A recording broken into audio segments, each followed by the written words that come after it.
শনিবার বিকেল ৫টা ভারত পাকিস্তানের সংঘর্ষ বিরতি চুক্তিতে সায় দেয় ভারত পাক উভয় দেশই। কিন্তু তার মাত্র কয়েক ঘন্টা পর সেই সংঘর্ষ বিরতি লঙ্ঘন করে বিনা প্ররোচনায় হামলা চালাতে থাকে পাকিস্তান। আখনোর রাজৌরিতে ড্রোন হামলা চালানোর চেষ্টা করে পাক। সেই চেষ্টা প্রতিহত করে ভারতীয় সেনা। জারি করা হয় ব্ল্যাকআউট রেড অ্যালার্ট।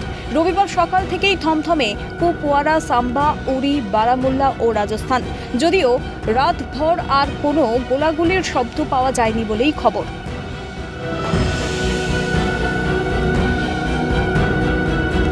কুপওয়ারা, সাম্বায় সকাল হতেই পুরো এলাকা এখনো থমথমে। তবে রাস্তায় চলছে গাড়ি, কাজেও যোগ দিচ্ছেন ব্যবসায়ীরা, খুলছে দোকানপাট।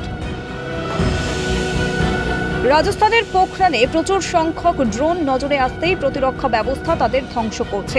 পাশাপাশি পাঞ্জাবের অমৃতসর এবং ফিরোজপুরেও ব্ল্যাকআউট করা হয়। তবে রবিবার সকালে জম্মু কাশ্মীরের উরি এবং রাজস্থানে রাস্তাঘাটে বেরিয়েছেন সাধারণ মানুষজন। কাজে যোগ দিয়েছেন ঠিকই, তবে আতঙ্কের রেশ এখনও কাটেনি।